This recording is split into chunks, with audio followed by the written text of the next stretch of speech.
नमस्कार दोस्तों, मैं जितेंद्र चौधरी आपका स्वागत करता हूं।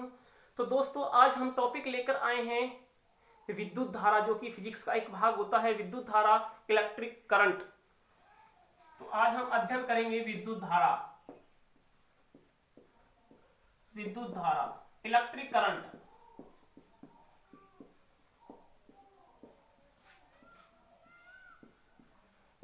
तो दोस्तों, सबसे पहले हम बात करते हैं विद्युत धारा होती क्या है। तो दोस्तों, विद्युत धारा होती है किसी विद्युत परिपथ में किसी बिंदु से एकांक समय में जो आवेश गुजरता है वही क्या कहलाती है दोस्तों, विद्युत धारा कहलाती है। अब दोस्तों, विद्युत परिपथ क्या होता है। विद्युत परिपथ देखो क्या होता है। मान लीजिए ये कोई दोस्तों तार है और तार को हमने बैटरी की सहायता से जोड़ दिया। इस प्रकार से बैटरी की सहायता से जोड़ दिया। ये बैटरी होती है, प्लस चार्ज हो गया, माइनस चार्ज हो गया, इसे बोलते हैं बैटरी। यहां से विद्युत धारा मिलेगी दोस्तों। मिलने के बाद ये मान लीजिए तार है और तार का ये कोई बिंदु ले लिया हमने। तो इस बिंदु से क्या कहा दोस्तों मैंने, किसी विद्युत परिपथ के, ये विद्युत परिपथ है, किसी विद्युत परिपथ के किसी बिंदु से, ये बिंदु ले लिया, किसी बिंदु से एकांक समय में, टी कितना ले दिया दोस्तों, एक ले दिया, एकांक समय में यहां से जो भी आवेश गुजरेगा, जो भी यहां से आवेश गुजरता है वही क्या कहलाती है दोस्तों, विद्युत धारा कहलाती है। तो हम यहां से लिख सकते हैं कि किसी विद्युत परिपथ में, किसी विद्युत परिपथ में, किसी विद्युत परिपथ में किसी बिंदु से, किसी बिंदु से, किसी विद्युत परिपथ में किसी बिंदु से एकांक समय में, एकांक समय में जो आवेश गुजरता है, जो आवेश गुजरता है वही क्या कहलाती है दोस्तों, विद्युत धारा कहलाती है। या इसकी एक परिभाषा और बनती है कि आवेशों के प्रवाह की दर भी क्या कहलाती है, विद्युत धारा कहलाती है। तो दोस्तों, आवेशों के प्रवाह की दर, आवेशों के प्रवाह की दर विद्युत धारा कहलाती है, विद्युत धारा कहलाती है। तो दोस्तों, ये तो हो गई विद्युत धारा की परिभाषा। अब विद्युत धारा को मैं I से रिप्रेजेंट करता हूं, प्रदर्शित करता हूं, आवेश को मैं Q से प्रदर्शित करता हूं और दोस्तों समय को मैं T से प्रदर्शित करता हूं। तो यहां विद्युत धारा को I से प्रदर्शित करते हैं, आवेश को Q से प्रदर्शित करते हैं और समय को T से प्रदर्शित करते हैं। तो दोस्तों, विद्युत धारा को I से, आवेश को Q से और समय को T से हमने प्रदर्शित किया है।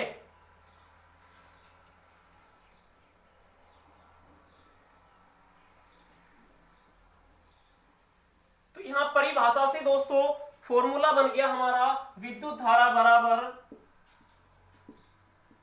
विद्युत धारा बराबर आवेश अपॉन समय। आवेश में मैंने जैसे ही समय का भाग लगाया तो हमें क्या प्राप्त होगी, विद्युत धारा प्राप्त होती है।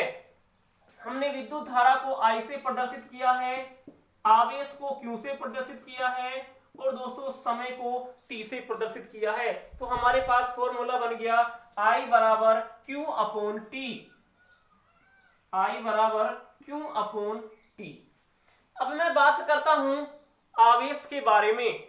तो दोस्तों, आवेश क्या होता है, किसी परिपथ में अधिक इलेक्ट्रॉन गुजरते हैं तो अधिक इलेक्ट्रॉनों को ही क्या कहते हैं, आवेश कहते हैं। तो आवेश क्या होता है, आवेश होता है, आवेश Q बराबर होता है N इंटू E। क्या होता है दोस्तों, आवेश बराबर N इंटू E, जहां E होता है इलेक्ट्रॉन। E को क्या बोलते हैं, इलेक्ट्रॉन, E को बोलते हैं इलेक्ट्रॉन। और दोस्तों, इसकी वैल्यू होती है 1.6 इंटू 10 की पावर -19 कूलम। ई को क्या बोलते हैं, इलेक्ट्रॉन, और इलेक्ट्रॉन की वैल्यू कितनी होती है, 1.6 इंटू 10 की पावर माइनस 19 कूलम। और एन होता है प्रवाहित इलेक्ट्रॉनों की संख्या, एन होता है प्रवाहित इलेक्ट्रॉनों की संख्या। तो दोस्तों Q बराबर N इंटू ई, एन हो गया इलेक्ट्रॉन जिसकी संख्या, जिसकी वैल्यू होती है 1.6 इंटू 10 की पावर माइनस 19 कूलम होती है, और N हो गया प्रवाहित इलेक्ट्रॉनों की संख्या। तो यहां से हम लिख सकते हैं कि I बराबर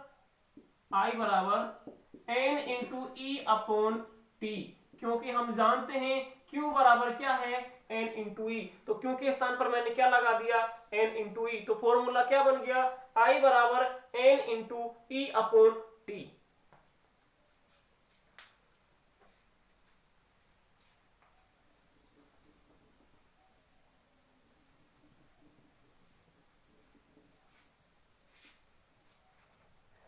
आगे दोस्तों, यदि किसी परिपथ में, मान लीजिए कोई विद्युत परिपथ तार है, इस विद्युत परिपथ तार में इलेक्ट्रॉन की गति इस प्रकार से है, इलेक्ट्रॉन की गति यदि इधर है तो विद्युत धारा की गति इसके विपरीत और होती है। तो ये दिशा होगी विद्युत धारा I की, विद्युत धारा। तो दोस्तों यहां से क्या समझ आया कि विद्युत धारा की दिशा इलेक्ट्रॉन के विपरीत और होती है। क्या हुआ दोस्तों कि विद्युत धारा की दिशा, विद्युत धारा की दिशा इलेक्ट्रॉन के विपरीत और होती है, विपरीत और होती है। तो विद्युत धारा की दिशा इलेक्ट्रॉन के विपरीत और होती है। आगे हम बात करते हैं कि विद्युत धारा के मात्रक क्या होते हैं। विद्युत धारा के मात्रक, दोस्तों हमने फॉर्मूला पढ़ लिया है, क्या होता है, I बराबर Q अपॉन टी, जहां I क्या होता है, विद्युत धारा, Q क्या होता है, आवेश, T क्या होता है, समय। अब इसका हमें मात्रक निकालना है विद्युत धारा का। तो दोस्तों आवेश का मात्रक होता है कूलाम। क्या होता है दोस्तों, कूलाम। आवेश का मात्रक हो गया कूलाम। समय को लिया जाता है दोस्तों सेकंड में, समय को लिया जाता है सेकंड में। अब यदि दोस्तों सेकंड का मैं कूलाम में भाग लगाऊंगा तब जाके विद्युत धारा आती है एम्पियर में, एम्पियर में। तो विद्युत धारा का मात्रक क्या होता है, एम्पियर होता है। I बराबर Q अपॉन टी, आवेश का मात्रक हो गया कूलाम, समय को ले दिया सेकंड में, तो विद्युत धारा किसमें बनती है दोस्तों, एम्पियर में बनती है। अब दोस्तों जब भी हमें विद्युत धारा एम्पियर में निकालनी है तो समय को हमेशा और हमेशा दोस्तों सेकंड में ही लेना होगा। न्यूमेरिकल में आपको कंफ्यूजन करेगा, वो समय आपको सेकंड में नहीं देकर दोस्तों या तो आपको मिनट में देगा या आपको घंटों में देगा। तो आपको मिनट या घंटों में से समय को किसमें परिवर्तित करना होगा, सेकंड में परिवर्तित करना होगा। तब जाके दोस्तों कूलाम में सेकंड का भाग लगाना है और विद्युत धारा किसमें बनेगी दोस्तों, एम्पियर में बनेगी। मान लीजिए दोस्तों हम क्या जानते हैं दोस्तों, एक मिनट में 60 सेकंड होते हैं। तो यहां से आप निकाल सकते हो दोस्तों, जितने मिनट दिए हुए उससे 60 से गुणा कर देना, सेकंड की वैल्यू यहां से निकल जाएगी। एक घंटे में 60 मिनट होते हैं और एक मिनट में दोस्तों 60 सेकंड हो गए, तो 60 इंटू 60 बराबर 3600 सेकंड होते हैं। तो चाहे वो मिनट दिया हुआ हो, चाहे घंटा दिया हो, कुछ भी दिया हो दोस्तों, आपको समय को किस में लेना है, सेकंड में लेना है। आवेश को किस में लेना है, कूलाम में लेना है। तब जाके दोस्तों विद्युत धारा किस में आएगी, एम्पियर में बनती है।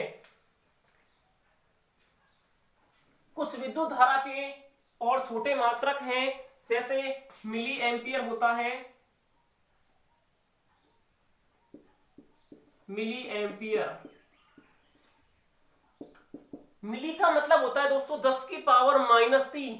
इस मिली के स्थान पर क्या लगाना है? 10 की पावर -3, 10 की पावर -3 एम्पियर। तो मिली एम्पियर क्या बन गया? 10 की पावर -3 एम्पियर बन गया। एक होता है माइक्रो एम्पियर, माइक्रो एम्पियर। और माइक्रो का मतलब होता है 10 की पावर -6। इस माइक्रो का मतलब क्या होता है? 10 की पावर -6 और एम्पियर का एम्पियर। दोस्तों मिली का मतलब क्या होता है? 10 की पावर -3 और माइक्रो का मतलब क्या होता है? 10 की पावर -6। तो मिली एम्पियर किसके बराबर हो गया? 10 की पावर -3 एम्पियर के बराबर हो गया। और माइक्रो एम्पियर किसके बराबर हो गया? 10 की पावर -6 एम्पियर के बराबर होता है। तो विद्युत धारा का मात्रक क्या हो गया दोस्तों? एम्पियर। आवेश का मात्रक क्या होता है? कूलाम। अब हम ज्ञात करते हैं 1 एम्पियर की परिभाषा। 1 एम्पियर की परिभाषा देखो कैसी बनेगी, आसान सी। अभी हमने ज्ञात किया है I बराबर Q/T। मात्रा क्या हो गया दोस्तों? इसे मैं क्या लिख सकता हूं? कूलाम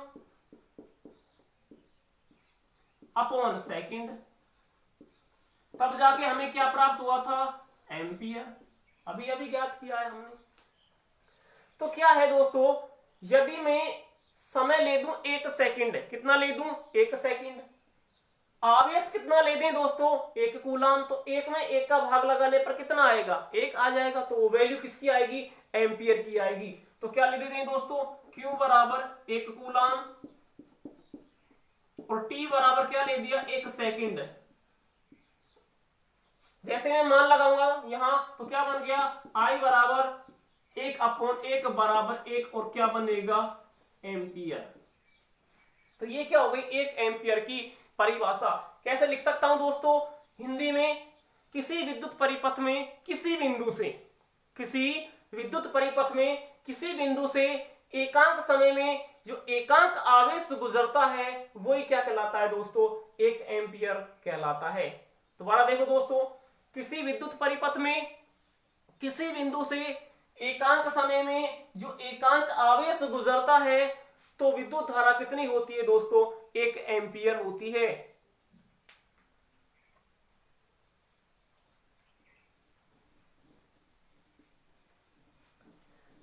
दोस्तों विद्युत धारा को मापा जाता है एमीटर द्वारा। विद्युत धारा को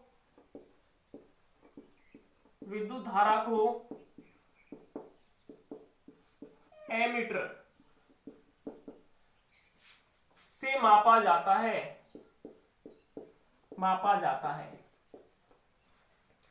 और दोस्तों जो एमीटर होता है उसे परिपथ के श्रेणी क्रम में लगाया जाता है। आगे हम बताएंगे दोस्तों श्रेणी क्रम क्या होता है, समांतर क्रम क्या होता है। तो दोस्तों एमीटर होता है, इसे परिपथ के श्रेणी क्रम में लगाया जाता है। तो एमीटर को परिपथ के श्रेणी क्रम में लगाया जाता है। अब दोस्तों एक दो न्यूमेरिकल का अध्ययन करते हैं।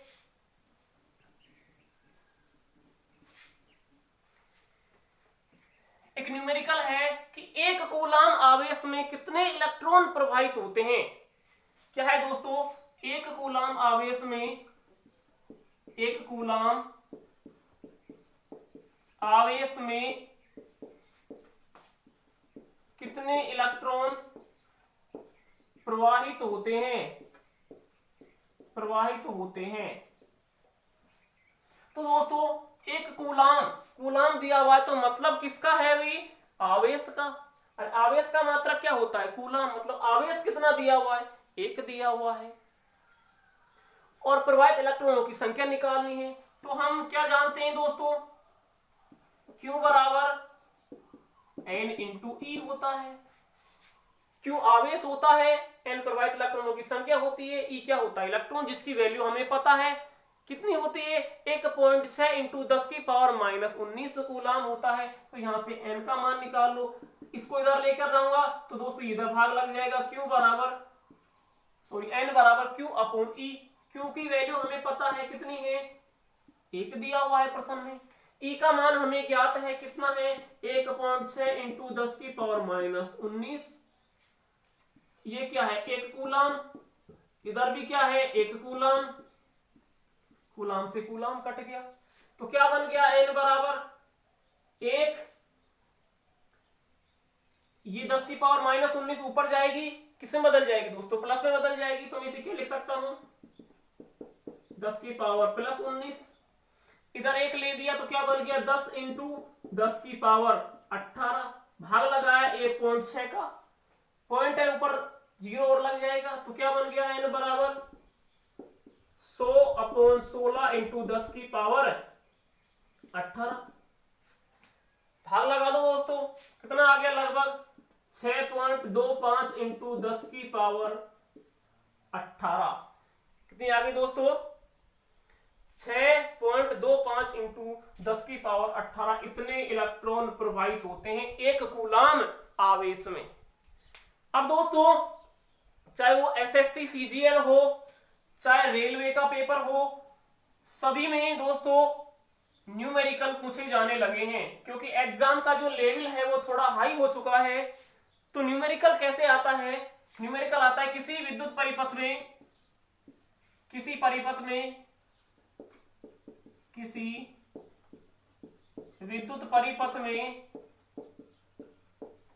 0.5 सेकंड में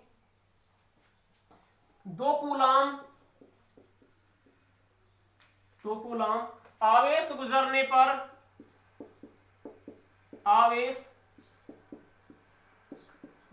पर विद्युत धारा ज्ञात करो। सिंपल सी बात है दोस्तों, हम क्या जानते हैं I बराबर Q अपॉन T। क्या जानते हैं दोस्तों I बराबर Q अपॉन T। Q कितना दिया हुआ है 2 कूलाम, और आवेश हमें किसमें चाहिए दोस्तों, कूलाम में ही चाहिए, तो कितना हो गया 2 कूलाम। समय किसमें होना चाहिए सेकंड में, किसमें दिया हुआ है दोस्तों सेकंड में दिया हुआ है, कितना दिया हुआ है 0.5 दिया हुआ है। यहां से पॉइंट हटाओ ऊपर 0 लगेगा, तो कितना बन गया 20 अपॉन 5, 5 से कट गया बराबर कितना आया 4, और आगे क्या लगाऊंगा एम्पियर। तो दोस्तों विद्युत धारा कितनी बन के आ गई 4 एम्पियर। तो इस प्रकार से दोस्तों फॉर्मूले आते हैं। चाहे किसी प्रकार का दोस्तों आपके पास प्रश्न हो, विद्युत धारा हमें निकालनी है, तो आवेश को दोस्तों कूलाम में लेना होगा, और समय को दोस्तों हमेशा और हमेशा किस में लेना होगा सेकंड में लेना होगा। इस वीडियो में दोस्तों इतना ही, मिलते हैं अगले वीडियो में, धन्यवाद।